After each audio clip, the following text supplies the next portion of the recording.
What's up, Wargamers? Welcome back to World of Wargaming. I'm Isaiah, and today we're going to play a game of Majestic 13.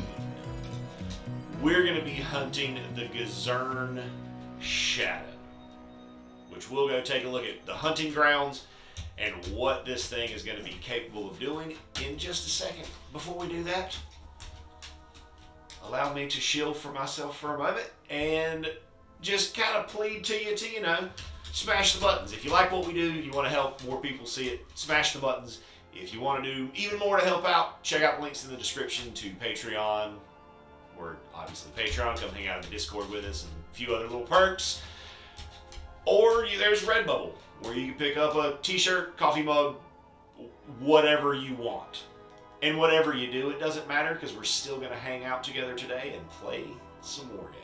So let's go take a look at the board and all that good stuff and get into this game of Majestic 13.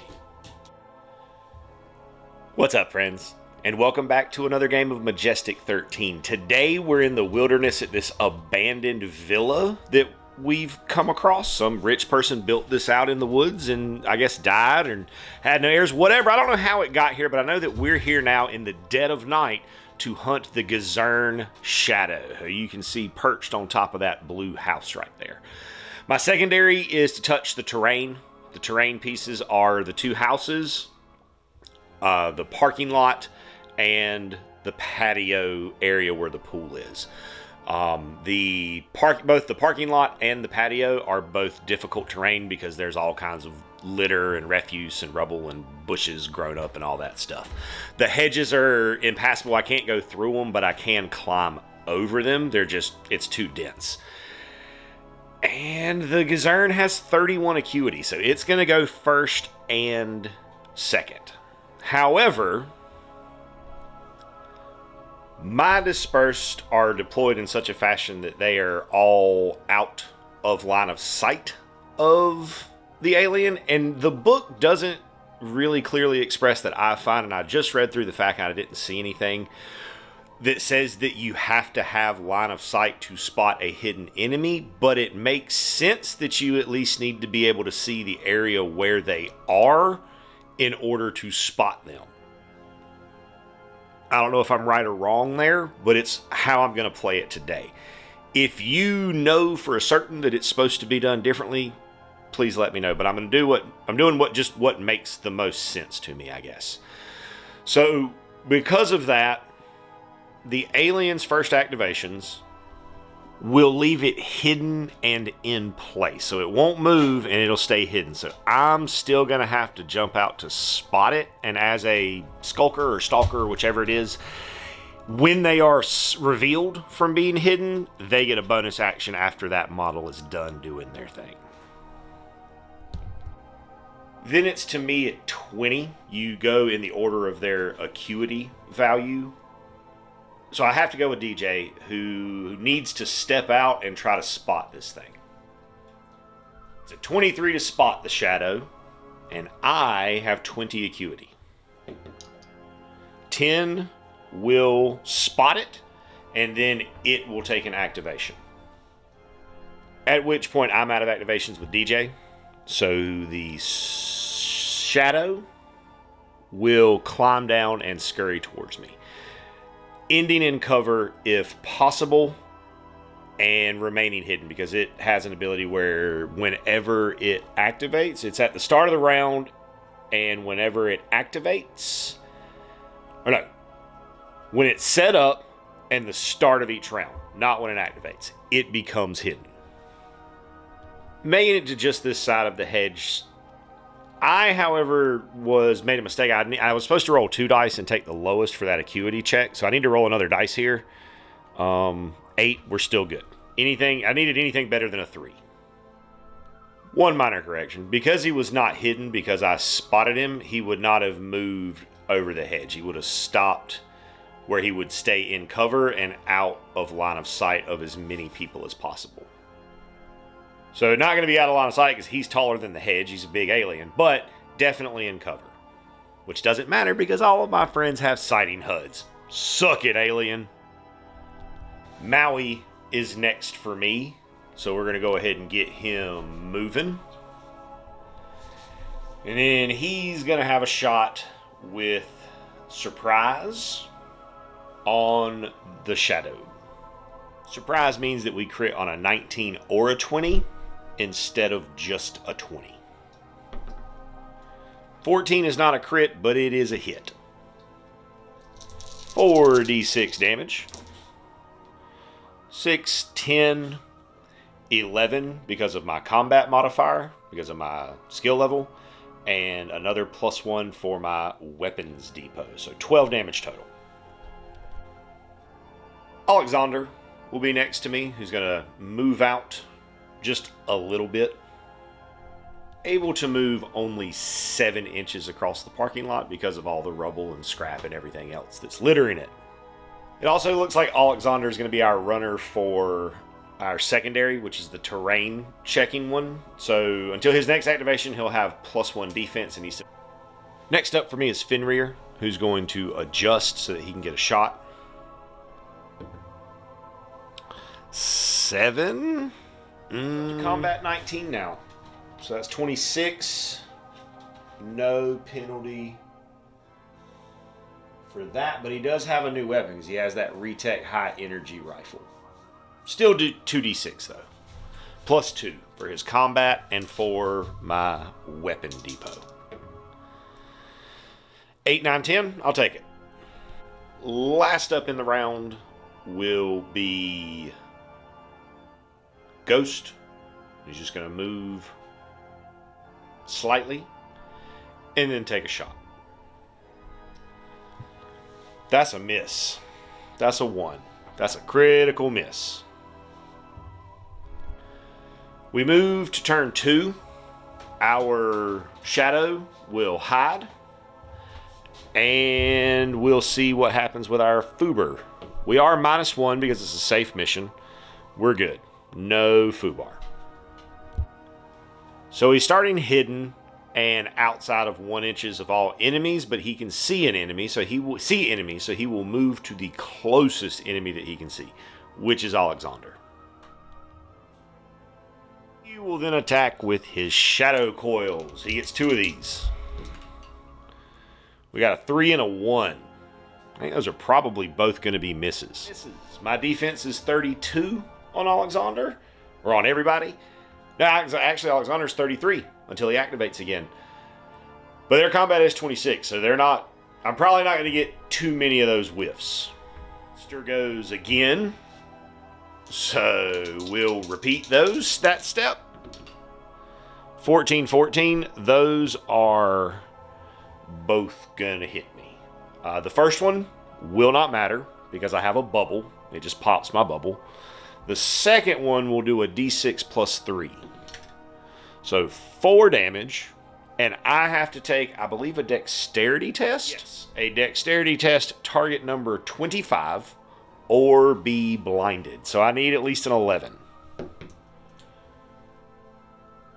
That's a 2. So I'll be blinded, and then he will move as far away from me as possible, attempting to end in cover. He moves just to the far side of the pink villa. Again, not able to get super far because that whole patio area in the middle there is difficult terrain.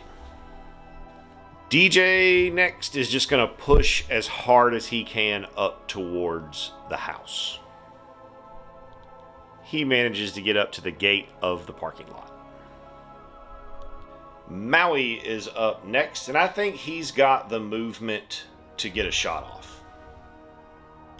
So I can move, but I cannot get a shot. That group of trees right there has got me blocked off from him. So we're going to take a second move just to reposition ourselves a little. Next up will be Alexander, who is going to be able to move to a position where he can get a shot off. I know that it may look like he disappeared, but he didn't. He's actually in the little entranceway to that villa. He just had to go around that bush to get there, I guess. So then he's going to get +1 defense because he's touching another piece of terrain. And then he's going to get to take a shot. 16 will hit. 3d6 plus 2. 8, 11, 13. I'll take it. Fenrir is going to move up to the hedge and then attempt to call in a drone strike. This is the one from my research station, not the one from calling for aid. So there's no penalty here for being in the wilderness. It's just a straight attack at combat 19. 14 plus 19 will hit. Or 5d6 plus 1 from my weapon depot. Even 20 with the plus 1. And last we have Ghost, who has the best movement of anybody, so he stands the best chance of being able to get a shot off. That 16 inches does get him to a point where he can see around those trees, so he'll crack a shot off. 15 should hit. 2d6 on the battle rifle. Plus 2 for his combat and my weapons depot, so 8 more. We then move right on into turn 3. Our shadow will hide automatically, and we got to make a food bar test. We are -1 for today because for once in anybody's life, bureaucracy has worked out in our favor, and we got a safe territory or a safe drop zone. It gives us -1 to food bar tests. 3, and it's turn 3. But we're -1, so that's a 5. No foobar. Shadow goes first because he's super fast. So, as the crow flies, Alexander is closer. However, if you account the distance for the difficult terrain, he's closer. So I'm going to hit him. I don't know if that makes sense to anybody but me, but it makes sense to me, so I'm going to hit him. Surprise! 6 plus 26. He has 2 of those. Both of them will hit. The first one doesn't matter, it just pops my bubble. The second one does matter. 1d6 plus 3. So 2, so that's 5 damage. He will then, on his next activation, which comes immediately afterwards, use the ability that I forgot to use last time. Grasping Shadows. So everybody within 18 of him has to take a Dexterity 23 test or become blinded and suffer 3d6 damage. Okay. So, let's see. We're just going to go down the list. So, DJ is good with an 18. Maui is not good with a 7. We'll come back to that. Then we've got Fenrir, who is not good with a 7. We got Alexander, who is good with a 16. And we've got Ghost, who is good with a 15. Both of the ones that he hit, Maui and Fenrir, have not been hit yet, so that 3d6 will pop their bubbles. The blind is not a huge deal because I have echolocator sensors, so as long as I'm within 6 inches of something, I can see it just fine. But I do have to get within 6, which may be difficult because he's about to run just away.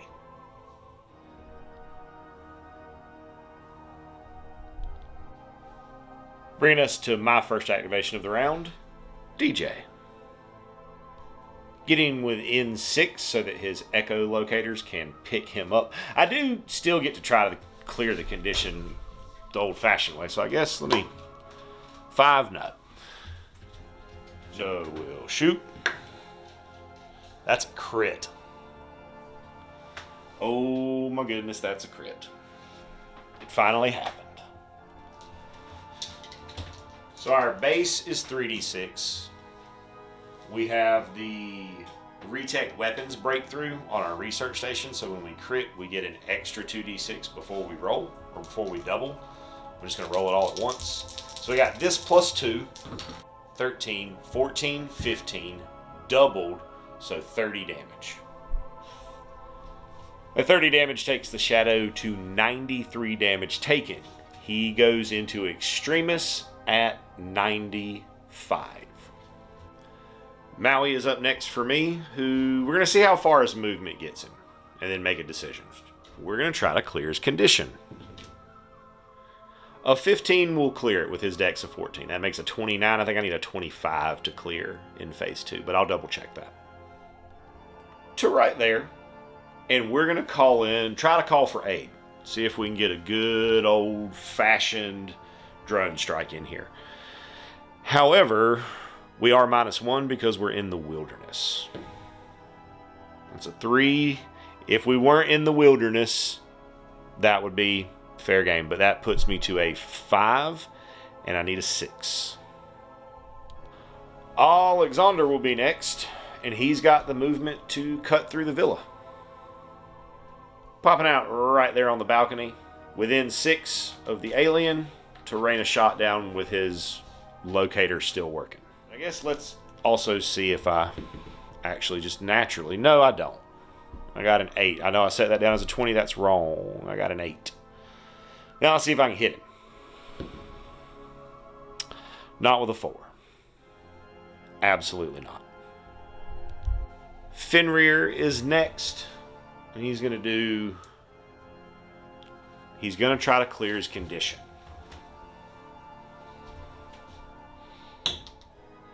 $17 will clear the condition. And he's going to move. And we're probably going to do a double move.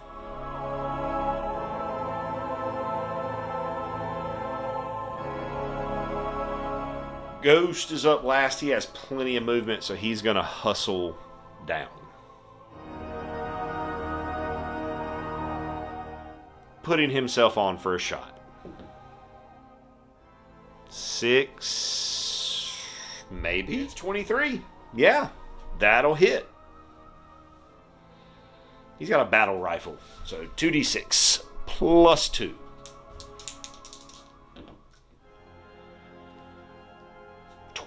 It's pretty good. That'll bring us into turn 4, just packed into this corner over here. Let's see what happens with the foobar. 1 plus 4 minus 1, no foobar. So this guy's going to move in on Ghost. However, before that happens, because he's in extremis, he's going to take some damage. 6 damage. Roll high. 9 is decently high. And he's going to see what he can do. 2 hits. 1 hit, 1 miss. That was a 3. For 1d6 plus 3. So 2 plus 3 is 5. Minus 1 for my armored squad. Minus 1 for my durable plating. So I'll take 3. But I do have to test for blindness. I will be blind. And because he activates in extremis, he gets to go again. So 2 more 2d6. 5. He's then going to hit everybody with his shriek. What is it? His grasping shadows, not his shriek. So we're going to go down the list. So DJ. Wait, we're going to roll our dice, not his. DJ passes. Maui passes. Although he's still already blind from last time, I think. Fenrir will fail. He's already blind. Alexander will fail. Ghost will pass. So I got a few people that got to take some damage. We'll then run away as far as he can. Ending in cover. He will then activate again at minus 10 his acuity. Still activating in extremis. 5. And with that activation, he will move himself out of line of sight. moving up behind that grove of trees in the top corner of the screen. Top right corner. My main hope here, because I don't think I'm going to be able to get anybody into a position where they can see him this turn. So my only real chance for anything is to hit the call for aid. So let's see if we can do that. A 2 plus turn 4 is 6, but minus 1. So 5. So no call for aid. So the rest of my turn is movement. So we're going to show you where everybody ends up. DJ uses his movement to just push through the parking lot slowly. Maui and Ghost make it over to the right side. Fenrir and Alexander link up on the patio, where Alexander will pick up +1 defense for touching a second piece of terrain. He's just got to get to that blue house to get the secondary. And we will go into our 5th and final turn. So last foobar check. 2 plus turn 5 is 7. Minus 1 is 6. So we will get a foobar. 13. So that 13 is an alien creature. However, I have an internet command station that will let me treat that as a result of a 1. So apparently, which means we get civilians. So apparently there was somebody home. They just have not taken care of the place. Or maybe it's a squatter, out here just living in this abandoned place. Who could blame them? But either way, someone has been alerted and has fled the premises. Our shadow hit itself at the beginning of the round.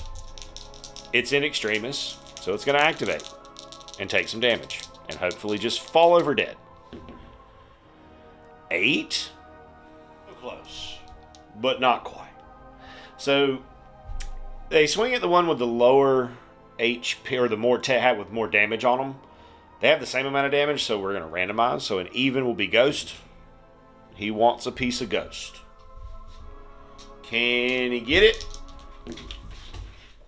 Yes, he can. 1d6 plus 3 twice. Okay, so that's going to be 5 minus 2, so 3 damage. This is going to be 6 minus 2, so 4 damage. And then I got to take tests to see if I go blind, because he is one of the few that is not currently blind right now. So first one fails. Just to see, that would have been a pass, the 13. But alas, we are blind. He's in extremis, so he gets an extra activation. So he'll go again, and hopefully this will finish him off before he can hurt me. 5. He's at 132 of 135. That will finish him off. The only other thing that I need to do is run Alexander over here to touch this guest house. So, while not being a pretty victory, a pretty win by any means, it is still a win, and we will take it. So, everybody will get 3 XP. Everybody's going to upgrade a stat. DJ is going to take a point in Dex, Maui in Acuity, Fenrir and Alexander both in Dex, and Ghost in Acuity. Which brings us to requisitions. I don't have any requisitions in my equipment slot. I do have one in my base slot. So for the equipment pieces, we're going to go for an explosive trap and something else. The other thing will be a retech battle rifle. So we're a veteran team. So we're +1 to the roll. We're dispersed though, so nobody likes us. So we got to roll twice, take the lowest. Fail. But we'll write it down for next time. We then got our retech lab, which will be +2 on for veteran and because we've done it before. And that will get us our last base upgrade that we can handle. So we get the Retech Engineering Lab, which since we're a Phase 2 team, it gives us an additional +1 bonus to our requisition rolls. And that, my friends, is going to do it for today. Thanks so much for tuning in and hanging out while I hunted some aliens. I hope you have an absolutely amazing rest of your day.